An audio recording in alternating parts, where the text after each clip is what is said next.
Baik, Ibu Bapak, bagaimana kabarnya? Alhamdulillah, Bu. Luar biasa itu.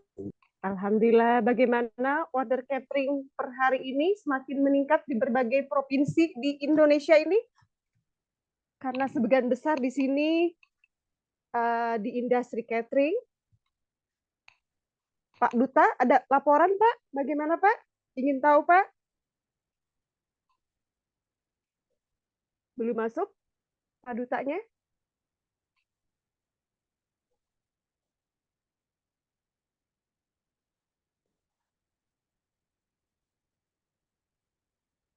Pak Andra, apa kabar, Pak Andra?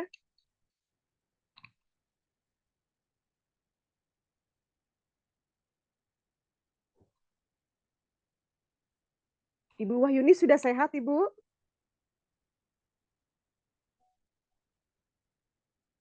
Halo?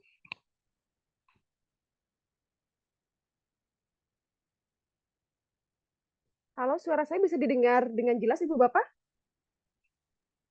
Terdengar jelas, Bu. Oh, oke, oke. Soalnya nggak ada respon Pak Eman, jadi takutnya suara saya tidak terdengar. Oke, kita masih menunggu yang lainnya atau kita bisa mulai, Ibu Bapak yang sudah hadir?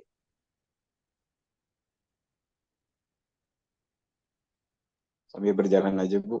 Mohon mangga, baik ya. Kita lanjutkan di pertemuan kedua ini. Bismillahirrahmanirrahim. Assalamualaikum warahmatullahi wabarakatuh. Waalaikumsalam warahmatullahi wabarakatuh. Oke, baik Ibu Bapak, selamat bergabung di sesi kedua ini.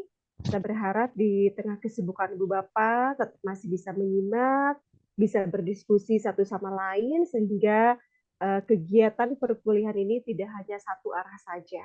Baik sesuai dengan perencanaan pembelajaran yang sudah saya share, hari ini kita akan fokus kepada ragam destinasi beserta permasalahannya, dan juga nanti ada case tadi yang mungkin bisa didiskusikan bersama. Oke, izin share screen Bu Bapak. Oke,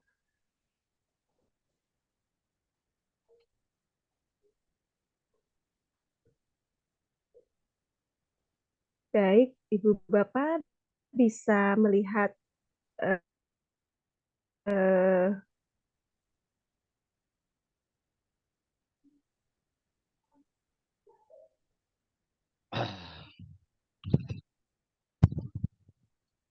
oh ini nge-freeze. Oke, bisa dilihat Ibu Bapak? Ya, Bu. Baik, baik, baik. Oke. Jelas, Nah, Bu. thank you Pak Masur, Pak Gaus, Pak Samuel telah merespon. Baik. Kalau kemarin berbicara masalah definisi destinasi ya, kemudian ada beberapa pengertian seperti destinasi sendiri adalah kawasan geografis. Di dalamnya ada atraksi, ada fasilitas dan lain-lain. Nah, ini secara konsep barangkali saya share sedikit beberapa definisi dari beberapa ahli pariwisata yang sudah saya rangkum. Nah, termasuk dari UNWTO atau Badan Pariwisata Dunia ya, bahwa destinasi itu adalah ruang fisik yang memiliki batas fisik administrasi yang mencakup adanya layanan, produk serta daya tarik. Sekali lagi, daya tarik atau atraksi itu bagian daripada destinasi. Nah, daya tarik dan pengalaman destinasi dapat dibentuk oleh elemen adanya atraksi, aksesibilitas, manusia, citra, dan tentunya ada harga yang ditawarkan dari pengelola kepada wisatawan. Oke, nah ini yang semalam lalu kita discuss, saya merangkum bahwa remember destinasi adalah geographically ya atau kawasan geografis ya. Nah, ini beberapa aktivitas di destinasi yang berbasis berdasarkan aktivitas yang ditawarkan. Jadi ada yang sifatnya alam, budaya, man-made atau buatan dibuat manusia yang misalnya ada waterboom itu kan bagian atraksi di sebuah destinasi yang dibuat oleh manusia. Oke, berbeda dengan misalnya danau yang memang sudah given. Gunung itu sebuah given. Gunung bagian daripada atraksi yang ada di nature atau alam, destinasi alam. Religi atau pilgrimage ya bisa, atau bahari atau maritim atau kelautan, dan masih banyak bentuk lainnya. Atau kadang sebuah destinasi menawarkan bentuk yang integrasi, Bisa saja mungkin alam dan budaya, budayanya juga dengan bahari. Nah, itu tergantung dari konteks pengembangan di destinasi itu sendiri. Nah, oke. Ini ada beberapa permasalahan dalam pengelolaan, termasuk aspek overtourism, lingkungan, konflik, keamanan, keamanan keselamatan, juga mungkin sampah. Atau Ibu Bapak menemukan permasalahan lain dalam sebuah destinasi selain yang saya sebutkan di list ini? Kira-kira apa, Pak Mansur misalnya yang Pak Mansur temukan di lapangan? Parkiran, Bu. Parkiran. Oke, berarti ini tata kelola ya. Tata kelola di sebuah destinasi kaitannya dalam bentuk pelayanan atau servis. Nah, saya memang belum menyebutkan semua permasalahan dari pengelolaan destinasi karena untuk bahan diskusi tadi sudah masuk pada layanan fasilitas termasuk parkir area. Oke, apa yang terjadi Pak Mansur? What do you feel? What is your experience? Kadang kalau untuk parkiran, Bu, kita berhubungan dengan orang setempat, Bu, lingkungan tersebut. Ya, sehingga kan kadang-kadang ada yang kita ada rebutan, jadi jadi berantakan lah untuk menangani parkiran tersebut. Oke. Jadi nggak satu tujuan, tapi beberapa tujuan untuk menangani parkiran tersebut. Oke. Bad experience apa atau pengalaman buruk apa yang Pak Mansur alami ketika berkunjung ke sebuah destinasi berhubungan dengan parkir, Pak? Saya pertama pernah kunjungi satu destinasi, pertama masuk ke gerbangnya, Bu.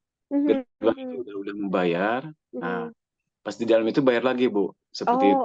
Nah, jadi udah boleh bayar lah seperti itu. Jadi ini kayak parkir terusan, Pak ya, bukan tiket terusan, tapi parkir terusan. Sedangkan saya tanyakan pas di gerbangnya itu parkir karena untuk di masyarakat tersebut, Bu. Jadi ilegal lah gitu. Oke. Nah, yang terviral itu kemarin yang di Al-Jabar. Al-Jabar itu adalah masjid, sebuah, menurut saya sih itu bukan destinasi wisata, tapi atraksi salah satu yang ada di kawasan tempat tersebut gitu kan. Parkirnya kan bermasalah, banyak pungli gitu kan ya. Nah, akhirnya kan ini butuh palasi atau kebijakan, orang jadi males kan karena ketidakaturan, pungli di mana-mana, malas untuk berkunjung ke sana gitu. Thank you Pak Iman for your experience.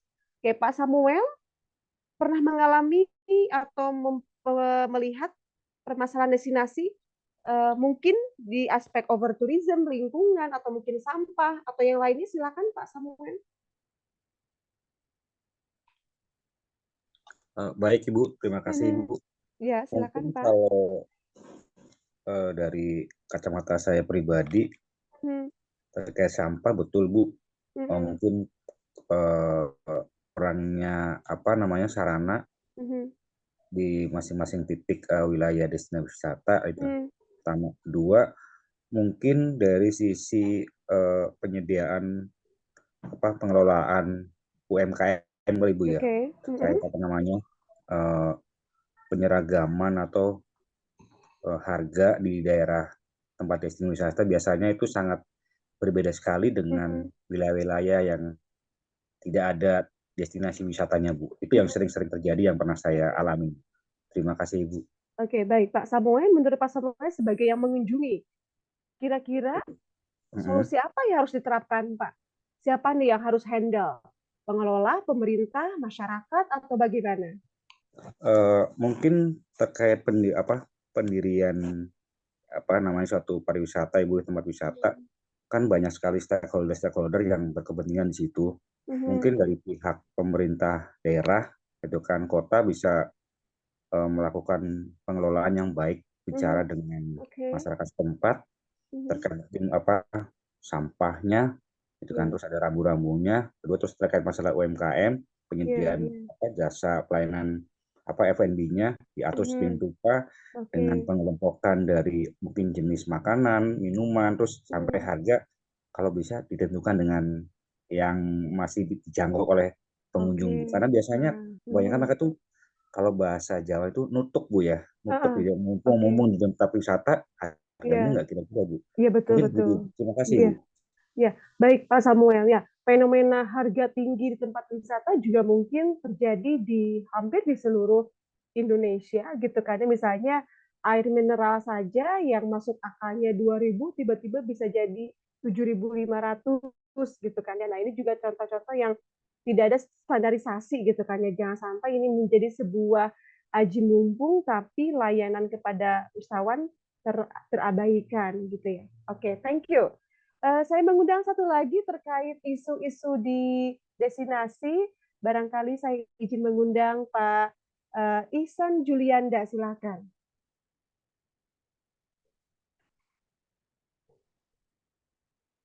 Ayo, kalau kuliah sama mama harus ready meskipun off kamera, walaupun hanya menyimak, tapi paling tidak say something. Silakan. Pak Ihsan kemana nih?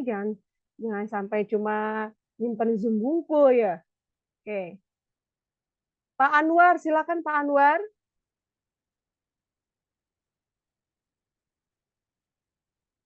Loh, kemana ini? Oke. Pak Dwi.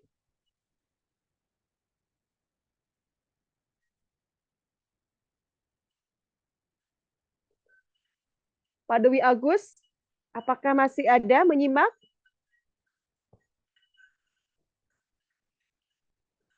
Nah, Ibu Bapak, Bu, boleh satu lagi tanya, Bu? Sure.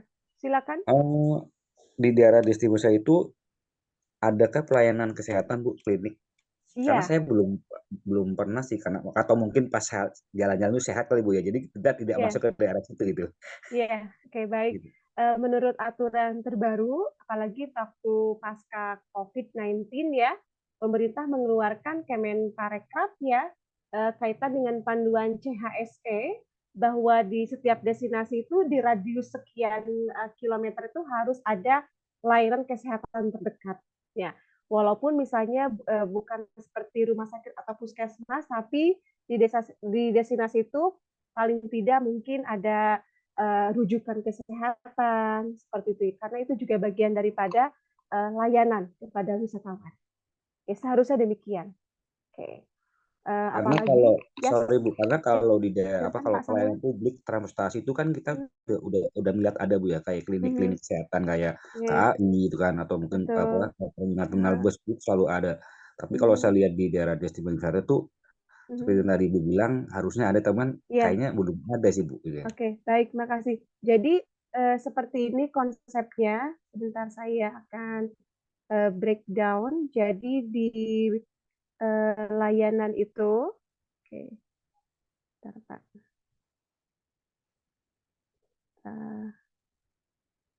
Oke, mungkin new slide ya. Oke, nah layanan itu terbagi beberapa Pak di dalam destinasi itu ya, pengelolaan destinasi. Pertama yang sifatnya adalah layanan umum. Nah, ini biasanya mencakup fasilitas umum atau layanan umum seperti transportation, kemudian ini juga biasa mencakup money changer, oke. Kemudian sarana ibadah. Nah, ini melekatnya tidak langsung ke destinasi. Kemudian ada lagi yang sifatnya layanan yang kaitannya langsung dengan pariwisata. Layanan pariwisata ini misalnya dengan sumber informasi atau information center ITC, ya. Kemudian misalnya food and be yang kaitannya dengan di destinasi ya. Kemudian nah untuk layanan kesehatan ini ada dua hal, Pak. Oke. Kalau misalnya dia berdekatan kesehatan ini dengan hospital atau layanan kesehatan rumah sakit ya. Kalau misalnya dianggap dekat, maka dia bisa menggunakan layanan umum. Tapi idealnya kalau di destinasi itu jauh sekali ke aspek rumah sakit atau mungkin puskesmas, maka sebaiknya layanan kesehatan juga didekatkan dengan destinasi. Karena apalagi destinasinya misalnya sifatnya adventures atau petualangan. Nah, kayak rafting di Sukabumi atau di Pangalengan gitu kan ya. Kalau orang tidak terbiasa dengan latihan-latihan itu wisatawan yang awam, makanya suka ada warming up ya, ada yang pingsan. Nah, maka layanan kesehatan walaupun misalnya pembunuhan dasar seharusnya ada. Ini kaitannya dengan layanan keamanan dan keselamatan. Oke, itu barangkali ya Pak Samuel Oke, penjelasannya. makasih Ibu. Oke, baik. Nah, selanjutnya saya akan menayangkan 2 gambar, Ibu Bapak. Oke, 2 gambar. Nah, oke. Ini di sebuah negara bukan Indonesia, 2 gambar ini ya. Kira-kira apa yang ada di dalam benak Ibu Bapak ketika melihat so many visitors? Silakan. Boleh yang lain dong berkomentar. Pak Anwar Huzaini silahkan. Atau mungkin silakan untuk on suara ya, supaya bisa diskusi di forum belajar ini. Monggo Pak Alex.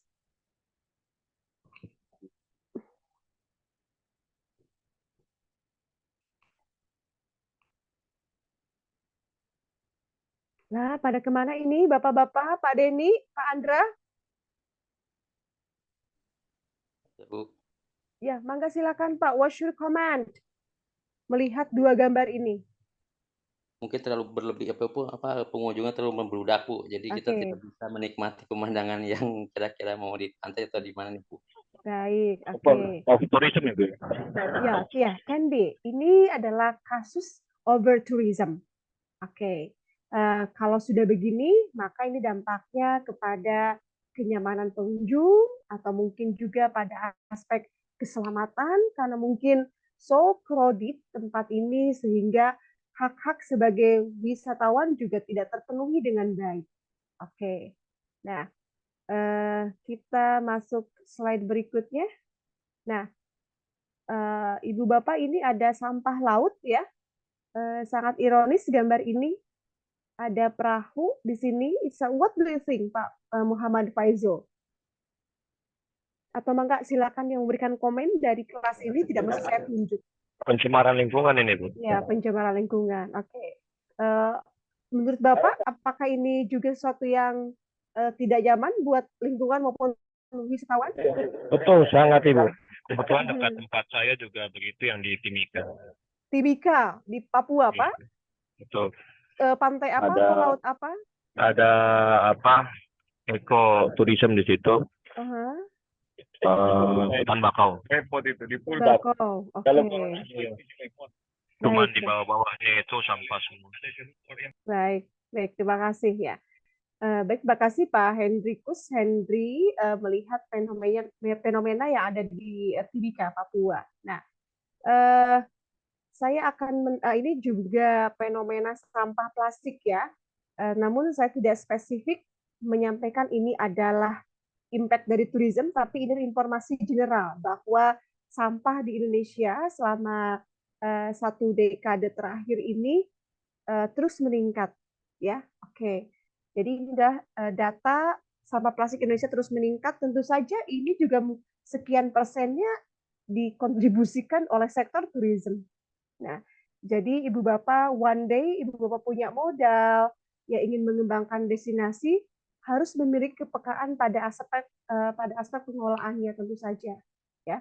Bukan hanya mencari profit ya, tapi juga mungkin benefit lain yang dirasakan oleh lokal community, impact-nya apa, terhadap lingkungannya apa, terhadap indeks sosialnya apa. Tidak hanya berpikir pengunjung harus sekian ratus in a day, kemudian dapat tiket sekian, tapi lingkungan destroy atau rusak. Ini gambaran statistik. Ya, oke. Ini Ibu Bapak, saya akan menayangkan satu video ya tentang satu case di sebuah destinasi ya. Kemudian saya mau Ibu Bapak menulis di chat box ya. Pertanyaannya ada 2. Yang pertama adalah what do you think about that phenomenon? Apa pendapat Ibu Bapak terkait dengan kondisi yang ada di video? Yang kedua adalah how about the solution? Atau apa solusi-solusi yang mungkin terjadi hal tersebut di negara kita, namun juga terjadi di negara-negara lain.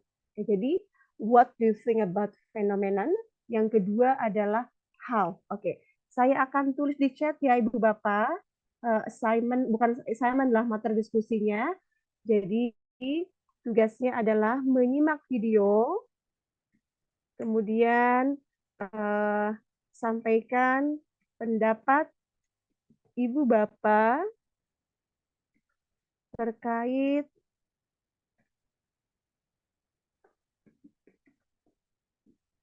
video tersebut. Oke, apa problemnya, apa mungkin saja bagaimana bisa terjadi demikian. Oke. Yang kedua adalah bagaimana solusi atau tahapan atau solusi konkret lah. Konkret terhadap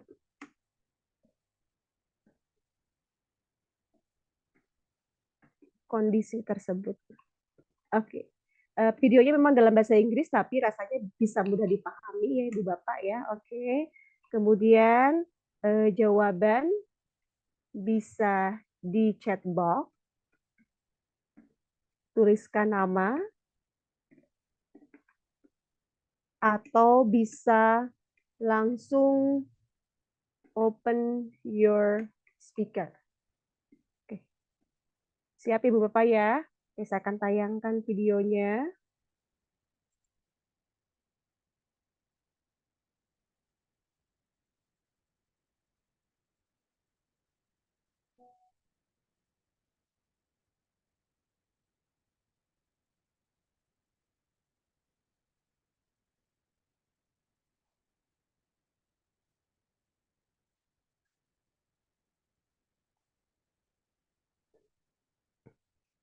Oke.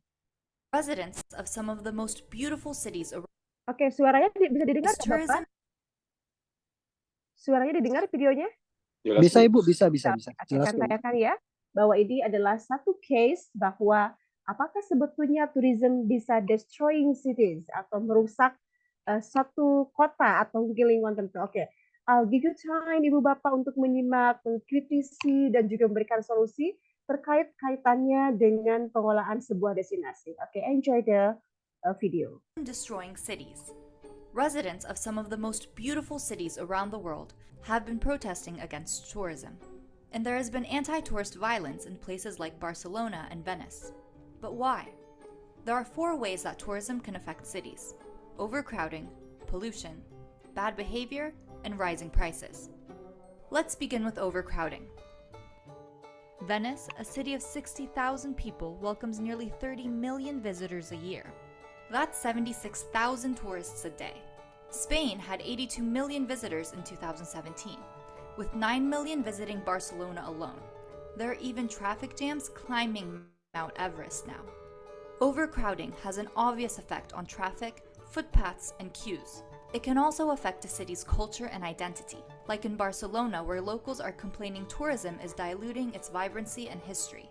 Tourists also bring with them pollution and waste. They consume heaps of water and food, while causing environmental damage to the destination. In Thailand, a beach has been closed to protect its coral reefs from tourists. In Indonesia, Bali's famously pristine beaches are now being swamped by garbage, and their underground water sources are being drained too quickly. The island predicts it will run out of its water supply by 2020. In Venice, cruise ships that bring thousands of tourists each day are damaging the local environment with engine pollution and water displacement. tourism even accounts for 8% of global greenhouse gas emissions, mainly from transportation. And then there's the issue of tourists' bad behavior. There are many viral videos that show tourists behaving inappropriately, from airport check-in meltdowns and assaults on cabin crews to deliberately damaging ancient ruins. Locals in the Brazilian city of Rio de Janeiro are furious at drunk tourists at their infamous Ipanema beach. In Croatia, people are fed up with loud and rude tourists, so fines are being issued to those who drink alcohol in public. And Bali is even considering imposing restrictions on temples after tourists continue to climb on the holy sites or pose in swimwear. Finally, tourism causes a rise in prices, especially when it comes to short-term rentals. Like with Airbnb, an accommodation app where users can share their homes with tourists. It has grown enormously with over 5 million lodgings across 81,000 cities. But it has its downsides. Landlords in major cities make more money out of short-term leases on Airbnb, forcing local tenants to pay more.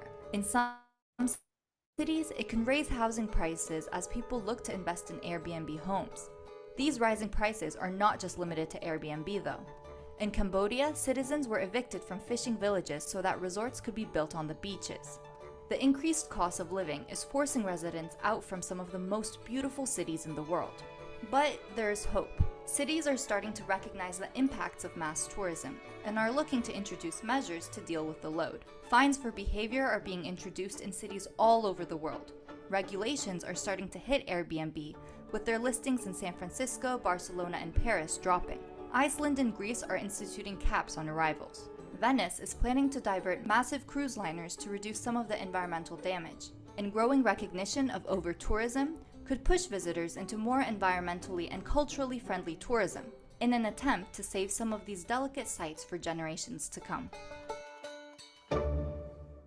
Baik, Ibu Bapak, demikian video ya, bagaimana beberapa fenomena termasuk di Indonesia, Bali salah satunya yang juga mengalami bad behavior dari turis yang naik panjat candi, temple, dan beberapa fenomena lainnya. Oke. I'll give you time 5-7 menit Ibu Bapak untuk menulis di chat box atau menyiapkan untuk share secara langsung, open your speaker. Oke, silakan. 5 menit dari sekarang kita mulai diskusi pukul 20.35 atau 20.37. Dipersilakan. Jangan lupa nanti menyebutkan nama supaya juga bagian daripada evaluasi belajar pada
Yes, we have 3 minutes more to have discussion after this.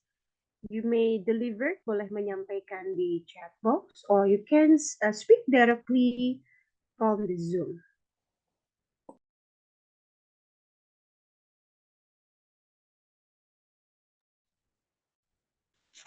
Ibu boleh saya sampaikan lewat ini, Bu? Ibu Titing.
Saya coba cek di chat box beberapa yang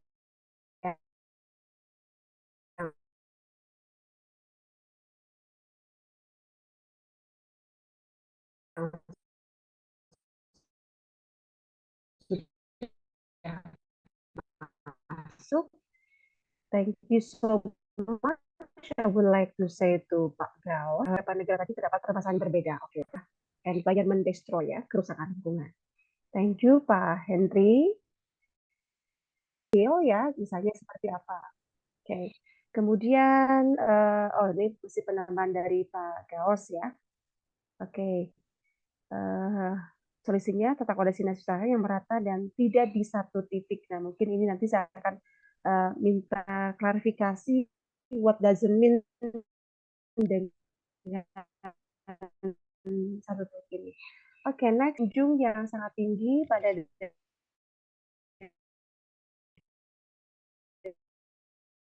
destinasi wisata. Oke, pengunjung dalam menjaga kebersihan di destinasi. Kebijakannya adalah tempat lebih mendisiplinkan area destinasi tersebut. Oke. And Bu, izin then, kalau speak langsung boleh? yes, yes, sure, Iya, Pak Andi. kalau Oke, secara boleh, general oke. sih ya Bu ya, yang Ya. tadi saya lihat dari video tersebut, memang itu secara keseluruhan lebih ke over tourism semuanya. Itu bisa terjadi dan memang pasti itu ada beberapa kemungkinan. Tapi yang paling utama yang bisa terjadi, kenapa bisa terjadi over tourism itu bisa salah satunya adalah dari aspek ekonomi, Bu. Oke. Kemungkinan dari salah satu negara tersebut menginginkan dari aspek ekonomi itu efek devisa yang melipat ganda. Oke. Jadinya tidak dikontrol ketika turis yang masuk main terima-terima aja gitu. Tidak melihat kapasitas yang ada di area pariwisata tersebut berapa. Ya udah, yang penting devisa naik gitu. Pemikirannya mungkin salah satunya dari aspek ekonomi seperti itu, dan memang apa yang harus dilakukan ya, kalau memang tidak mau terjadi seperti itu, ini harus dari ketegasan dari pemerintahnya sendiri. Kalau misalkan mungkin kalau dari kita, ya anggaplah dari Disparbudnya gitu ya, dari Dinas Pariwisata dan Kebudayaannya, jadi anggapannya udah langsung menegaskan. Ketika ada satu titik pariwisata akan dibuka untuk umum, agar tidak merusak daerah tersebut, baik dari ekologinya sendiri gitu, dari tempat turisnya sendiri, dan agar tidak terdampak kemana-mana, langsung diputuskan, oh ini kapasitas sekian, oke, per hari hanya bisa menerima misalkan kapasitas 10.000, oke, menerima bisa per hari harus 8.000 gitu. Kalau misalkan Baik. lebih dari 8.000 itu akan kena denda, mungkin akan seperti itu, Bu. Itu lebih ke Baik. solusinya kalau dilihat dari Oke. aspek ekonomi. Terima Oke. kasih banyak, Bu. Thank you, Pak Andi, for your explanation ya. Baik, saya juga ini membaca dulu Pak Yohanes. Terima kasih Pak, feedbacknya Pak Ikhwan. Oke, ya. Sebagian besar mengatakan bahwa ini adalah impact dari overtourism ya. Solusinya tadi kurang lebih sama apa yang disampaikan oleh Pak Andi ya. Pak Andi buku tadi ya? Pak Andra. Oke, bahwa adanya pembatasan pengunjung, kemudian regulasi dari pemerintah. Ya. Pak Dewi Agus dikatakan adalah sampah dan lingkungan. Pak Denny, oke. Ternyata kalau di chat aktif nih, berarti saya harus bagaimana caranya supaya teman-teman juga involve diskusi, barangkali dengan ada keterbatasan kalau mengeluarkan suara, atau mungkin ada yang siap menulis tapi mungkin sulit untuk speak up gitu kan. Oke. Pak Ege hatur nuhun, banyak tumpukan sampah, pencemaran lingkungan. Pak Darus, thank you so much. Ini kalau direkam berarti nanti juga saya minta rekamannya kepada Edupark ya. Kemudian solusi-solusi tawarkannya lebih kepada policy from the government ya. Pak Restu, thank you. Ya, ternyata ada dampak positif dan negatif. Oke. Nah, ini belum semua respon ya, tapi thank you so much kepada Ibu Bapak yang telah merespon dari video tadi. Oke, sebagai refleksi sebelum kita closing di sesi ini, saya akan kembali ke share screen ya. Oke. New slide. Oke.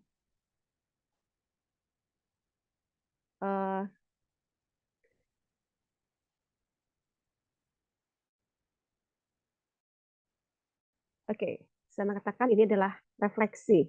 Refleksi buat kita semua yang sedang mempelajari manajemen destinasi. Oke, the question is, apakah pariwisata ini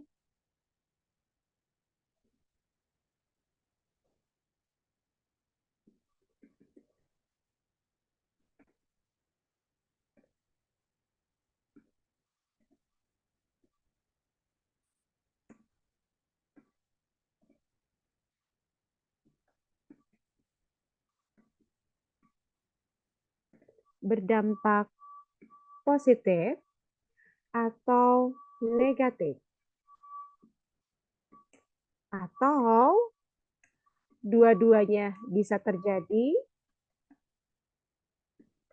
atau bagaimana? Oke, silakan yang mau menyampaikan langsung Ibu Bapak di forum virtual ini. Oke, ini refleksi kita. Kalau tadi sebetulnya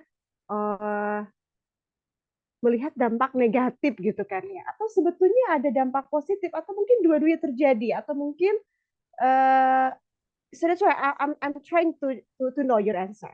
Ya, silahkan. Ibu izin Ya, berpendapat, Bu. Ya, sure. Dengan siapa Pak Samuel?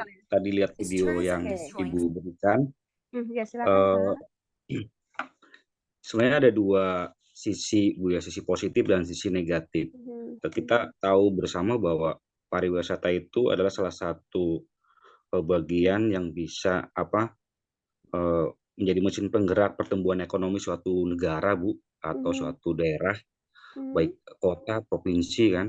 Tapi kalau pariwisata itu, destinasi itu tidak dikelola dengan baik, efeknya seperti tadi yang ada di video yang Ibu tampilkan. Kalau secara positif itu pasti akan meningkatkan pertumbuhan ekonomi bagi suatu daerah atau negara, akan menciptakan lapangan pekerjaan bagi satu wilayah tertentu atau daerah atau negara tertentu, dan terlebih lagi akan meningkatkan pendapatan devisa bagi suatu negara.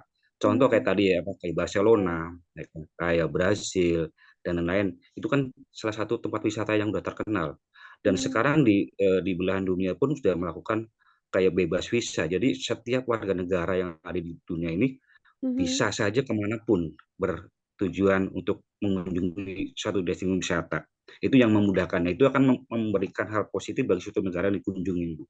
Tapi yang balik tadi saya bilang, kalau suatu negara tidak bisa mengelola dengan baik destinasi wisata yang ada, maka akan mengundang berbagai macam efek tadi seperti yang Ibu sampaikan, kayak ada over tourism di lingkungan, mungkin di keamanan, keselamatan, dan sampah. Itu yang bisa saya lihat, Bu, dari video Ibu tadi dan refleksi yang mungkin bisa saya sampaikan. Demikian, Ibu, terima kasih. Oke, very comprehensive Pak Samuel.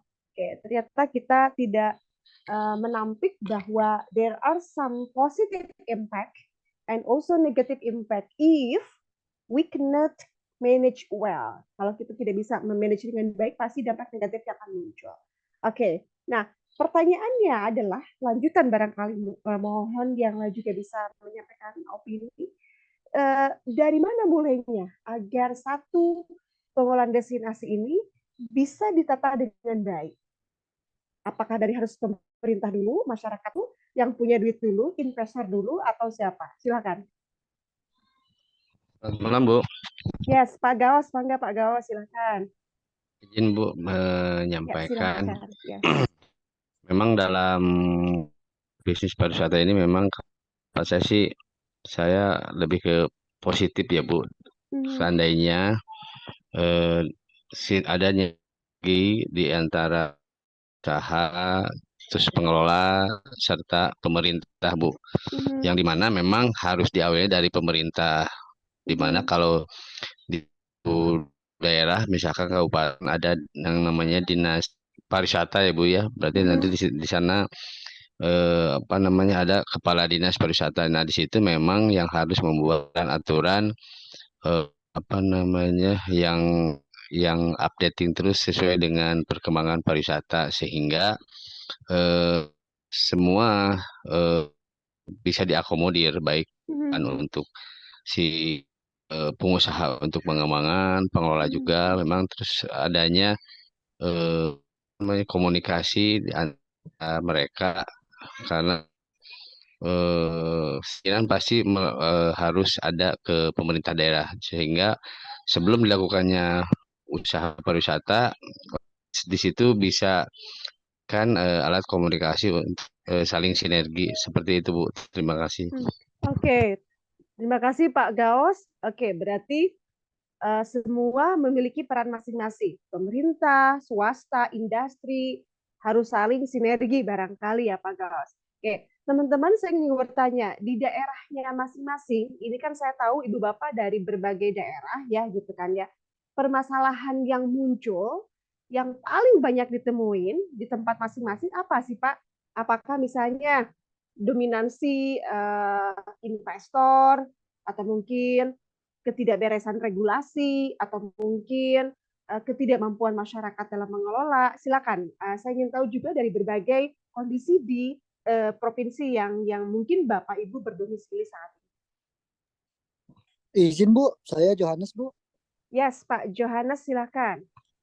Ya Bu, kalau dari tempat saya ini wisata Boleh di tahu di daerah mana saya. Pak Jo? Di mana tempat? Kalau saya aslinya dari Medan nih Bu. Oke, it's good. Oke, Sumatera Domisilinya Utara di ya, Jakarta silakan. kan. Oke. Iya Ibu.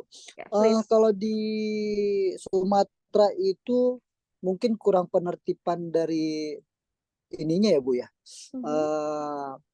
Parkir liarnya sih Bu. Oke, parkir liar berarti tata kelola ini ya. Pengelolaan. Iya Ibu. Baik. Itu sih yang harus Oke.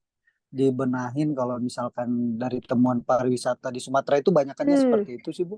Oke, oke. Nah Pak, parkir liar ini spesifiknya seperti apa sih Pak? Apakah misalnya banyak warga lokal yang memanfaatkan destinasi menjadi parkir pungli atau mereka menaikkan harga parkir atau parkir di sembarang tempat? Gimana spesifik problemnya?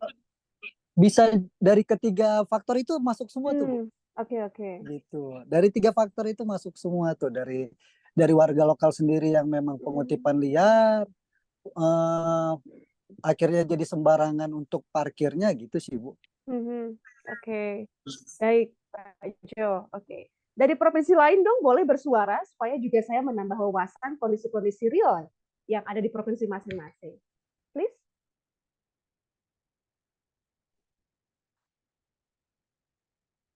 Ayo, supaya saya tahunya tidak hanya Pak Eman, Pak Jo, Pak Samuel, Pak Andi. Jadi yang lain kalau bersuara juga saya jadi tahu. Oke, silakan. What is the current condition, kondisi real terkait dengan pengelolaan destinasi yang ada di tempat Ibu Bapak?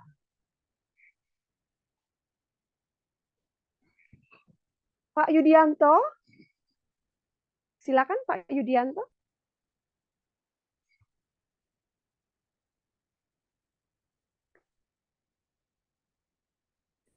Ibu Neni, di sini ada Neni. Oh ya, sudah ada bersuara nih siapa? Eman Bu. Ya, silakan. Ya. Kalau saya pengalaman selama di sini 5 tahun di Tangerang Selatan Bu ya. Oke, monggo. Ya, di silakan. sini kalau buat untuk destinasi buat wisata itu jarang Bu. Jadi di sini tuh kebanyakannya kayak perumahan elit, terus mall-mall gitu. Itu mall-mall Bu. Sama di Tangerang nggak ada destinasi Pak? Nggak ada kayak destinasi kayak danau, ada salah satu danau, cuman itu tidak ada untuk dikembangkan lagi gitu, pengembangannya kurang gitu karena di sini kan Bintaro Bu ya, jadi ada pihak kedua Bu, jadi bukan dikelola sama pemerintah, jadi ada pihak kedua, jadi kebanyakan di sini pusat pembelanjaan Bu, pembelanjaan seperti kayak pasar, terus lebih ditambahkan lagi mall-mall yang ada di sini dan perumahan-perumahan elit lah. Kayak apartemen, hotel juga jarang di sini Bu. Jadi kalau yang paling ini minimal bintang 4 lah. Oke. Gitu. Nah, kalau wisata terdekat Pak di Tangerang ini bagaimana? Di Jakarta, Bandung barangkali ya paling tinggi ya. Betul. Mungkin kalau dari orang-orang di sini dia bertanya ke Puncak Bu. Oh Bogor ya? Aja ke Bogor. Dia destinasinya ke setiap orang di sini saya bertanya-tanya. Kebanyakan ke Bogor, ke Puncak. Kalau ke Bandung, mereka itu jarang Bu. Oke. Jadi kebanyakannya lebih dekat lagi yang bisa dilalui lah, itu seperti naik motor atau mobil juga. Seperti itu sih Bu. Baik, kalau di Selatan. Di Tangerang ya Pak ya. Baik. Ada lagi Bapak ingin menyampaikan kondisi updating misalnya. Oh di tempat saya problemnya ini parkir gitu kan ya. Atau mungkin kurang leluasanya kebijakan pemerintah dilaksanakan.